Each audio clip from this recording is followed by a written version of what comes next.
ช่องจอมประตูแห่งพนมดงรักบนสันปันน้ำของเทือกเขาพนมดงรักมีช่องทางเล็กๆที่ซ่อนเรื่องราวนับร้อยปีไว้ที่นี่คือช่องจอมด่านผ่านแดนเล็กๆของไทยกัมพูชาที่เคยเป็นเพียงทางเดินของชาวบ้านและพ่อค้าในอดีตก่อนจะกลายเป็นประตูเศรษฐกิจและศูนย์กลางความเชื่อมโยงของผู้คนสองแผ่นดินช่องจอมตั้งอยู่ที่บ้านด่านตำบลด่านอำเภอกาบเชิงจังหวัดสุรินทร์ตรงข้ามกับอำเภอส้มโหงจังหวัดอุดรมีชัยของกัมพูชาที่นี่เป็นส่วนหนึ่งของแนวสันเขาพนมดงรักเส้นแบ่งเขตแดนตามธรรมชาติที่ทอดยาวกว่า300กิโลเมตรด้วยความสูงประมาณ200ถึง300เมตรเหนือระดับน้ำทะเลช่องจอม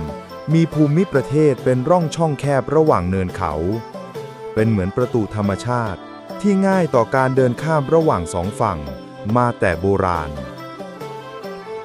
ด้วยตำแหน่งที่เชื่อมที่ราบโคราชเข้ากับที่ราบลุ่มโตเลสาบช่องจอมจึงเป็นเส้นทางยุทธศาสตร์ทั้งในด้านการค้าและการทหารพ่อค้าโบราณใช้เส้นทางนี้ลำเลียงเกลือข้าวและผ้าไหมจากฝั่งไทยแลกกับเครื่องเทศงาช้างและไม้หอมจากกัมพูชาและดินแดนลึกลงไปทางใต้ช่องจอมไม่ได้เป็นเพียงช่องทางภูมิศาสตร์แต่เป็นสะพานของวัฒนธรรมและเครือญาติชุมชนเขมรกุยและไทยอีสานในพื้นที่มีการแต่งงานข้ามฝั่งร่วมทำบุญและค้าขายกันมาหลายชั่วคนเส้นเขตแดนที่นี่จึงไม่เคยขวางเสียงหัวเราะหรือดนตรีที่ลอยข้ามพรมแดนปัจจุบันช่องจอมเป็นด่านผ่านแดนถาวรมีบทบาทสำคัญในเศรษฐกิจชายแดนเป็นศูนย์กลางการค้าสินค้าเกษตรอุปโภคบริโภคและวัตถุดิบจากทั้งสองประเทศทุกเช้ารถบรรทุกหลายสิบคันข้ามไปมาขนสินค้าจากโรงงานในไทยสู่ตลาดกัมพูชาและนำพืชผลจากกัมพูชาเข้าสู่ตลาดอีสาน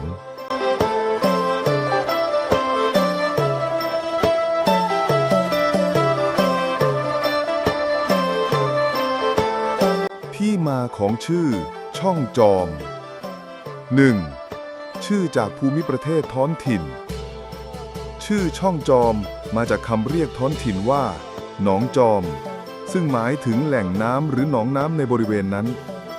ชื่อดังกล่าวปรากฏในราชกิจจานุเบกษาเล่มที่78ตอนที่81วันที่ 6 ตุลาคม 2504 เมื่อมีการประกาศจัดตั้งด่านพรมแดนช่องจอมอย่างเป็นทางการไทยเจอร์นัลออนไลน์ 2. ชื่อในภาษาของกลุ่มชาติพันธุ์เขมรกลุ่มชาติพันธุ์เขมรฝั่งตรงข้ามเรียกพื้นที่นี้ว่าโอโซมัดซึ่งเป็นชื่อของลำน้ำขนาดเล็กที่ไหลติดกับช่องผ่านแดนและมีต้นเสม็ดขึ้นอยู่ริมลำธารนั้นไทยเจอร์นัลออนไลน์ 3. การสะท้อนภูมิประเทศและสภาพพื้นที่คำว่าช่องหมายถึงช่องทางธรรมชาติหรือร่องระหว่างภูเขาส่วนจอมซึ่งมาจากหนองจอมสะท้อนสภาพภูมิประเทศแฉะชื้นและมีหนองน้ำในพื้นที่ลักษณะเช่นนี้ทำให้ชื่อเป็นชื่อที่สะท้อนภาพทางกายภาพและการตั้งถิ่นฐานของผู้คนในพื้นที่ได้เป็นอย่างดีไทยเจอร์นัลออนไลน์สรุปเปรียบเทียบมิติชื่อหรือคำเรียกแหล่งที่มาความหมายเชิงสารคดีไทยช่องจอมหรือหนองจอมราชกิจจานุเบกษามาจากหนองน้ำในพื้นที่หนองจอมเขมรโอโซมัดออโซไมชุมชนชาติพันธุ์เขมรในพื้นที่ชื่อลำน้ำขนาดเล็กข้างช่องผ่านแดนซึ่งมีต้นเสม็ดขึ้นอยู่ริมลำธารนั้นวิเคราะห์เชิงสารคดีการตั้งชื่อจากภูมิประเทศสะท้อนว่าช่องจอม ไม่ได้มาจากบุคคลหรือตำนานใด แต่เป็นชื่อที่เกิดจากการสังเกตธรรมชาติเป็นหนองน้ำที่เป็นทางผ่านระหว่างภูเขาจึงเป็นชื่อเรียกในภาษาของพื้นที่นั้นความหลากหลายทางชาติพันธุ์ชื่อในภาษาเขมรโอโซมัดกับชื่อไทยหนองจอมหรือช่องจอมแสดงให้เห็นถึงการแบ่งปันพื้นที่ทั้งวัฒนธรรมและการใช้ชีวิตร่วมกันแม้จะอยู่ข้ามพรมแดนชื่อหน้าที่ที่ต่างกันแต่สื่อสารถึงลักษณะภูมิประเทศชนิดเดียวกันความเป็นทางผ่านและด่านแม้เดิมชื่อจะเรียกจากลักษณะภูมิประเทศช่องจอมปัจจุบันกลายเป็นจุดผ่านแดนที่มีบทบาททางเศรษฐกิจและสังคมสูงช่วยสะท้อนเรื่องราววิวัฒนาการของพื้นที่จากธรรมชาติสู่การเป็นพื้นที่ที่มีบทบาทระดับมหาภาค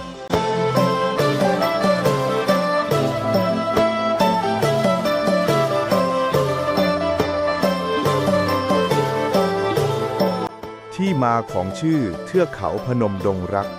พนมดงแรกชื่อไทยพนมดงรักมีรากมาจากภาษากุยหรือเขมรว่าพนมดงแรกซึ่งแปลตรงตัวว่าภูเขาไม้คานหรือ Ridge Like Mountain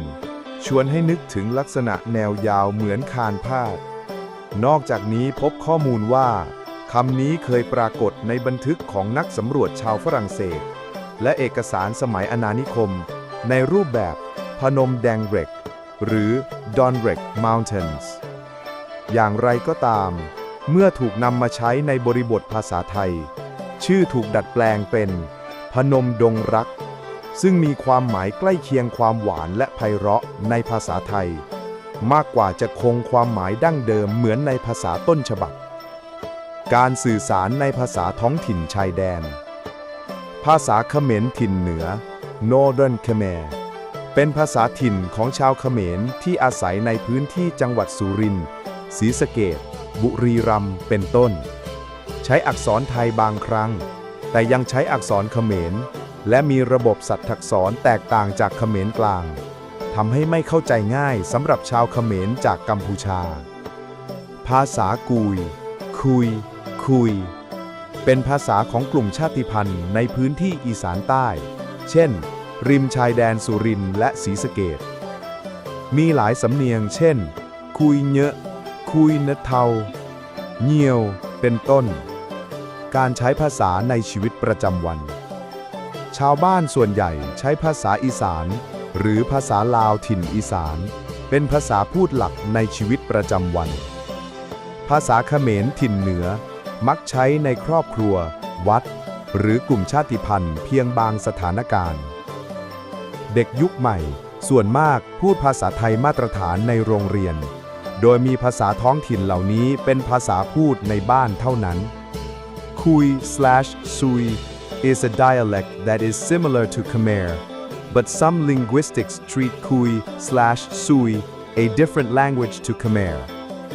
ข้อมูลจากชุมชน Reddit ที่สอดคล้องกับงานวิจัยภาษาท้องถิ่นสรุปเชิงสารคดีหัวข้อรายละเอียดที่มาพนมดงรักมาจากภาษากุยหรือเขมรพนมดองแรกภูเขาไม้คานถูกแปลงเป็นชื่อไทยที่ฟังแล้วไพเราะแต่แท้จริงเพี้ยนความหมายภาษาท้องถิ่นชายแดนมีทั้งภาษาเขมรถิ่นเหนือ Northern Khmer และภาษากุยกวยใช้รวมกับภาษาอีสานไทยในชีวิตประจำวัน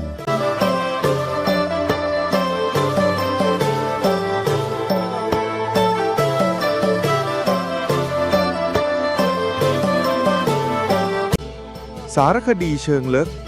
ช่องจอมพนมดงรักและเสียงภาษาแห่งชายแดนการตั้งชื่อเทือกเขาพนมดงรักพนมในภาษาเขมรแปลว่าภูเขา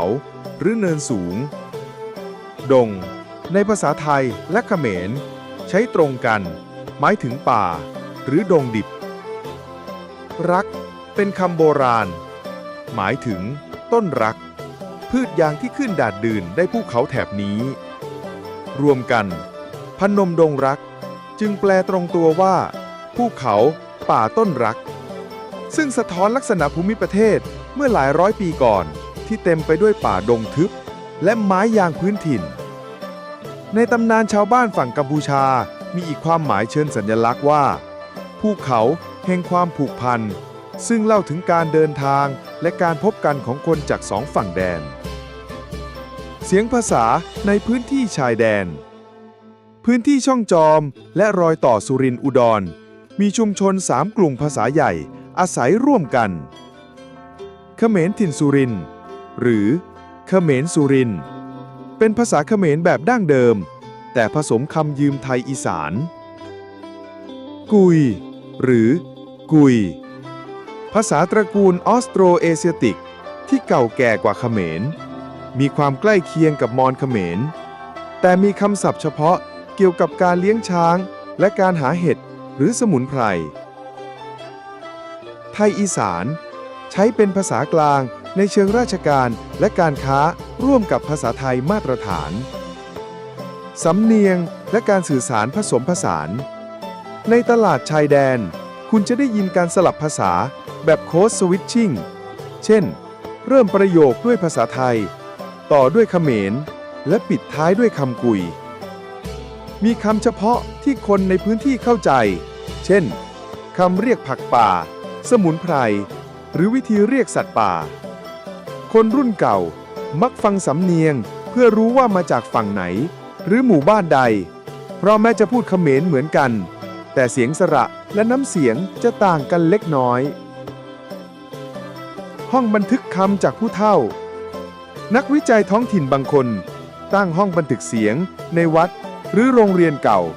เพื่ออัดเสียงผู้เฒ่าเล่าเรื่องตำนานเพลงกล่อมเด็กหรือสำนวนโบราณเสียงหัวเราะจังหวะหยุดคิดและน้ำเสียงอ่อนโยนของผู้สูงอายุคือหลักฐานมีชีวิตของการสืบทอดภาษามีความพยายาม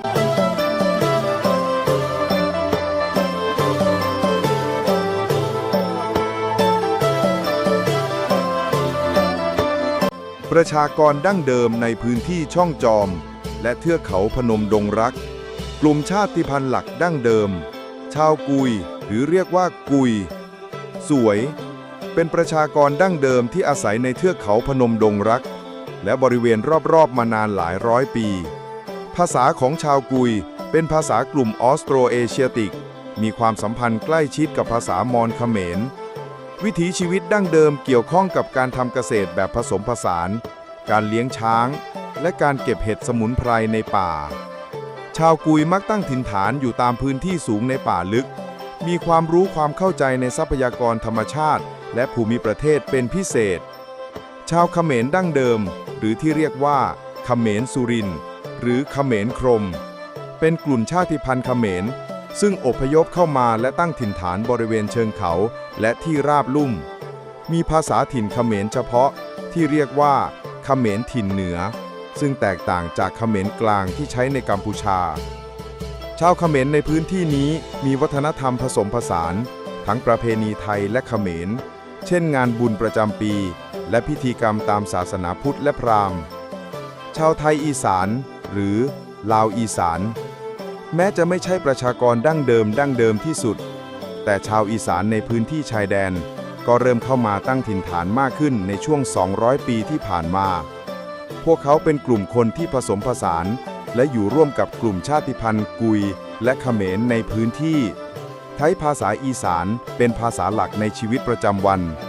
และมีบทบาทสำคัญในกิจกรรมทางเศรษฐกิจและสังคมความสัมพันธ์และการใช้พื้นที่ชาวกุยมักอาศัยในพื้นที่สูงป่าทึบและภูเขาเน้นวิถีชีวิตที่เกี่ยวข้องกับป่าไม้และช้าง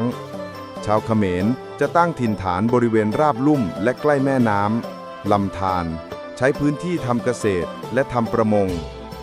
ชาวไทยอีสานส่วนใหญ่ทำเกษตรกรรมในพื้นที่ราบและชุมชนชัดเจนพื้นที่ชายแดนนี้จึงเป็นจุดเชื่อมทางวัฒนธรรมและเศรษฐกิจระหว่างกลุ่มชาติพันธุ์หลากหลายการเปลี่ยนแปลงและความขัดแย้งในอดีตพื้นที่ช่องจอมและพนมดงรักเคยเป็นพื้นที่ที่มีความขัดแย้งและแย่งชิงระหว่างกลุ่มชาติพันธุ์และอำนาจรัฐมีบันทึกเหตุการณ์ปะทะและความไม่ลงรอยกันเรื่องที่ดินทำกินและเส้นแบ่งเขตแดนอย่างไรก็ตาม กลุ่มชาติพันธุ์เหล่านี้มีการแลกเปลี่ยนวัฒนธรรมและการอยู่ร่วมกันอย่างซับซ้อนปัจจุบันมีความพยายามส่งเสริมการอยู่ร่วมกันอย่างสันติและอนุรักษ์วัฒนธรรมท้องถิ่นข้อมูลเชิงประชากรศาสตร์ล่าสุดชาวกุยในพื้นที่สุรินทร์ประมาณ 130,000 คนจากข้อมูลกรมการปกครองชาวเขมรในสุรินทร์ประมาณ 200,000 คนชาวไทยอีสานและชาติพันธุ์อื่นๆรวมกันเป็นส่วนใหญ่ในพื้นที่ทั้งหมดนี้อาศัยอยู่ในชุมชนผสมผสานทั้งแบบเมืองและชนบท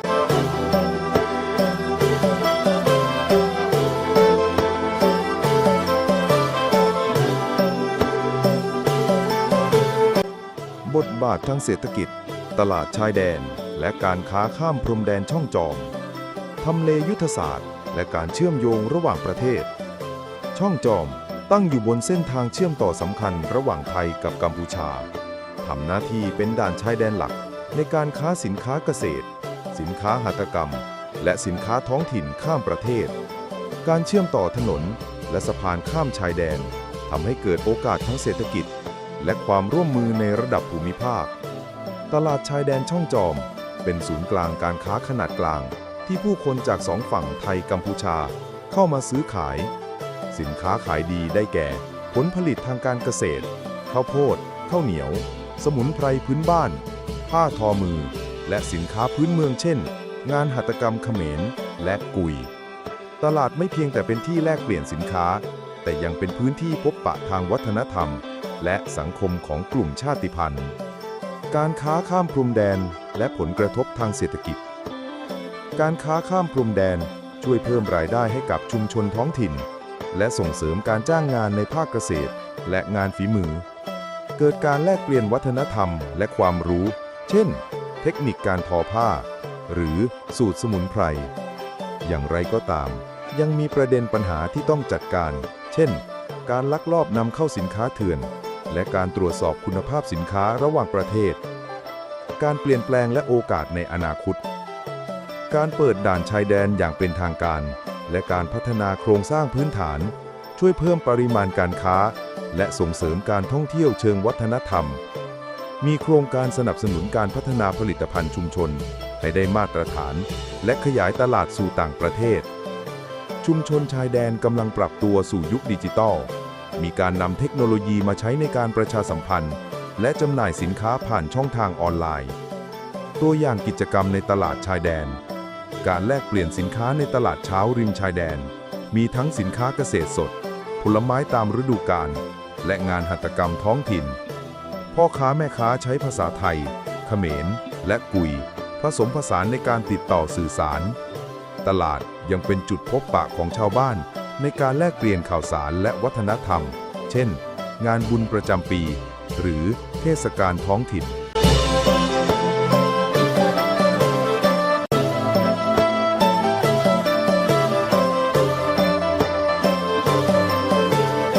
ประวัติความขัดแย้งและการแย่งชิงดินแดนในพื้นที่ช่องโจมพนมดงรักภูมิศาสตร์ชายแดนที่ซับซ้อนและไม่ชัดเจนพื้นที่ช่องจอมและเทือกเขาพนมดงรักตั้งอยู่บนแนวชายแดนไทยกัมพูชาซึ่งในอดีตมีการกำหนดเขตแดนที่ไม่ชัดเจนและเปลี่ยนแปลงหลายครั้งสมัยยุคล่าอาณานิคมฝรั่งเศสและอังกฤษการวาดเส้นพรมแดนโดยอาศัยแผนที่ที่ไม่แม่นยำทำให้เกิดความขัดแย้งเรื่องพื้นที่และอำนาจควบคุมเขตป่าและภูเขาที่เป็นถิ่นที่อยู่ของชนเผ่าพื้นเมืองถูกแบ่งแยกขาดออกจากกันโดยเส้นเขตแดนรัฐเหตุการณ์ความขัดแย้งสำคัญช่วงหลังสงครามอินโดจีนหลังปี 1950 ถึงปี 1970 พื้นที่นี้กลายเป็นจุดยุทธศาสตร์สำคัญเนื่องจากมีการเคลื่อนไหวของกองกำลังต่างๆทั้งฝ่ายไทยและฝ่ายกัมพูชารวมถึงกลุ่มกบฏในพื้นที่ชายแดนมีรายงานเหตุปะทะเล็กน้อยระหว่างกองกำลังทหารไทยกับกัมพูชาในช่วงที่ขีดเส้นแบ่งเขตแดนยังไม่ได้รับการตกลงอย่างชัดเจนช่วงปี 1980 ถึงปี 1990 เกิดความตึงเครียดจากกรณีลักลอบตัดไม้ทำลายป่าและการแย่งชิงทรัพยากรธรรมชาติบทบาทของชนเผ่าพื้นเมืองชาวกุยและเขมรพื้นเมืองต้องปรับตัวต่อความขัดแย้งโดยบางกลุ่มเลือกอยู่กลางป่าในขณะที่บางกลุ่มต้องเคลื่อนย้ายเพื่อความปลอดภัย วิถีชีวิตดั้งเดิมได้รับผลกระทบจากความไม่แน่นอนทางการเมืองและความขัดแย้งระหว่างรัฐมีการเล่าเรื่องและบันทึกปากเปล่าถึงเหตุการณ์ความรุนแรงและการสูญเสียที่เกิดขึ้นกับชุมชนการแก้ไขข้อพิพาทและการร่วมมือในช่วงหลังปี 2000 เป็นต้นมาไทยและกัมพูชาได้มีการเจรจาและลงนามความร่วมมือเพื่อแก้ไขปัญหาชายแดนหลายจุดรวมถึงช่องจอมมีการตั้งคณะกรรมการร่วมชายแดนหรือ Joint Border Committee เพื่อสำรวจและวางแผนจัดการพื้นที่ร่วมกันความร่วมมือด้านความมั่นคงและเศรษฐกิจทำให้สถานการณ์สงบลงและส่งเสริมการพัฒนาในพื้นที่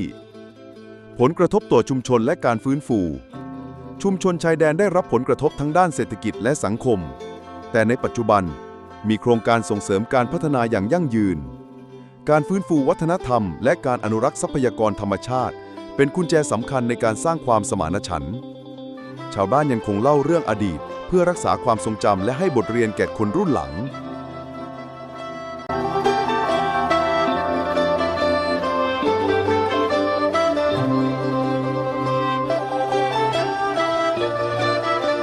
สถานที่สำคัญในพื้นที่ช่องจอมพนมดงรักวัดสำคัญในพื้นที่วัดพระพุทธบาทภูมโนรมวัดช่องจอมจังหวัดสุรินทร์เป็นวัดที่มีความสำคัญทางศาสนาและวัฒนธรรมของชุมชนในพื้นที่ชายแดนวัดนี้เป็นศูนย์กลางในการประกอบพิธีกรรมทางศาสนาและกิจกรรมชุมชนต่างๆยังเป็นสถานที่ที่ชาวบ้านและผู้คนจากทั้งสองฝั่งชายแดนมักมาร่วมกิจกรรมทางศาสนาและแลกเปลี่ยนวัฒนธรรมกันวัดพระธาตุพนมดงรักตั้งอยู่ในอำเภอพนมดงรักจังหวัดสุรินทร์ใกล้กับเทือกเขาพนมดงรักวัดนี้เป็นสถานที่สำคัญทางศาสนาพุทธและมีความเชื่อมโยงกับประวัติศาสตร์และวัฒนธรรมของชุมชนในพื้นที่เป็นจุดศูนย์กลางในการประกอบพิธีกรรมทางศาสนาและกิจกรรมชุมชนต่างๆตลาดชายแดนและการค้าข้ามพรมแดนตลาดช่องจอมจังหวัดสุรินทร์เป็นตลาดชายแดนที่มีความสำคัญทางเศรษฐกิจและสังคมของชุมชนในพื้นที่ตลาดนี้เป็นจุดเชื่อมโยงการค้าระหว่างไทยและกัมพูชาโดยมีการแลกเปลี่ยนสินค้าต่างๆเช่นสินค้าเกษตรอาหารสดและของใช้ในชีวิตประจำวันตลาดช่องจอมยังเป็นสถานที่ที่ชาวบ้านจากทั้งสองฝั่งชายแดนมาพบปะและแลกเปลี่ยนวัฒนธรรมกันโครงสร้างรัฐและการบริหารพื้นที่ช่องจอมเป็นหน่วยการปกครอง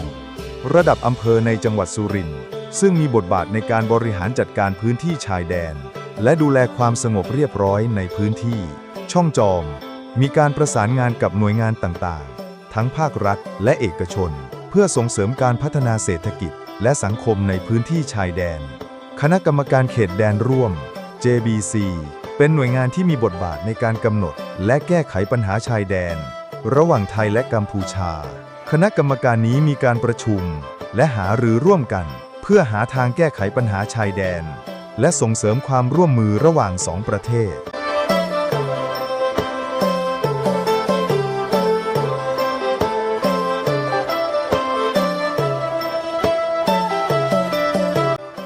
ข้อสรุปเชิงสารคดีช่องจอมพนมดงรักความหลากหลายทางวัฒนธรรมและชาติพันธุ์พื้นที่นี้เป็นแหล่งรวมของชาติพันธุ์หลักเช่นกุยเขมรและไทยอีสานซึ่งมีวิถีชีวิตและวัฒนธรรมเฉพาะตัวที่ผสมผสานกันอย่างลงตัวการรักษาภาษาและประเพณีดั้งเดิมเป็นกุญแจสำคัญในการสืบสานรากเหง้าวิถีชีวิตให้คงอยู่ในยุคสมัยใหม่การแลกเปลี่ยนทางวัฒนธรรมผ่านตลาดชายแดนและกิจกรรมชุมชนสร้างความสัมพันธ์และความเข้าใจร่วมกันบทบาททางภูมิศาสตร์และเศรษฐกิจช่องจอมเป็นจุดยุทธศาสตร์ชายแดนที่เชื่อมต่อระหว่างไทยและกัมพูชาทำให้ตลาดชายแดนและการค้าข้ามพรมแดนมีความสำคัญต่อเศรษฐกิจท้องถิ่นและภูมิภาคการค้าและท่องเที่ยวเชิงวัฒนธรรมในพื้นที่นี้ยังช่วยสร้างรายได้และโอกาสใหม่ๆให้กับชุมชนประวัติศาสตร์และความขัดแย้งชายแดนประวัติความขัดแย้งและข้อพิพาทชายแดนสะท้อนความซับซ้อนของการกำหนดพรมแดนในภูมิภาคนี้ เหตุการณ์และการเจรจาในอดีตจนถึงปัจจุบันแสดงให้เห็นถึงความพยายามในการแก้ไขความขัดแย้งและสร้างสันติภาพผลกระทบของความขัดแย้งต่อชุมชนท้องถิ่นเป็นบทเรียนสำคัญเกี่ยวกับการร่วมมือและการอยู่ร่วมกันบทบาทของสถาบันและโครงสร้างรัฐวัดและสถาบันศาสนาในพื้นที่ไม่เพียงแต่เป็นศูนย์กลางทางจิตใจแต่ยังเป็นจุดรวมชุมชนและพื้นที่สร้างความสัมพันธ์ทางสังคมโครงสร้างการปกครองและความร่วมมือระหว่างประเทศเช่นคณะกรรมการเขตแดนร่วมหรือ JBC มีบทบาทสำคัญในการบริหารจัดการพื้นที่ชายแดนและสร้างความมั่นคงการพัฒนาอย่างยั่งยืนต้องอาศัยความร่วมมือทั้งภาครัฐและชุมชนท้องถิ่นประเด็นเชื่อมโยงที่ควรขยายการอนุรักษ์ภาษาและวัฒนธรรมการเก็บรักษาและส่งเสริมภาษาและวัฒนธรรมชาติพันธุ์ดั้งเดิมโดยเฉพาะในยุคโลกาภิวัตน์การพัฒนาเศรษฐกิจและความมั่นคงชายแดนการสร้างความสมดุลระหว่างการเปิดตลาดเสรีกับการปกป้องอธิปไตยและความมั่นคงผลกระทบสิ่งแวดล้อมการจัดการทรัพยากรธรรมชาติในพื้นที่ชายแดนที่ยังคงเป็นป่าและภูเขาสำคัญการสร้างสันติภาพและความร่วมมือระหว่างประเทศการขยายบทบาทของคณะกรรมการเขตแดนร่วมและโครงการความร่วมมือข้ามพรมแดนการพัฒนาการท่องเที่ยวเชิงวัฒนธรรมส่งเสริมให้คนรุ่นใหม่เข้าใจและรักในรากเหง้าวิถีชีวิตดั้งเดิมของตนเอง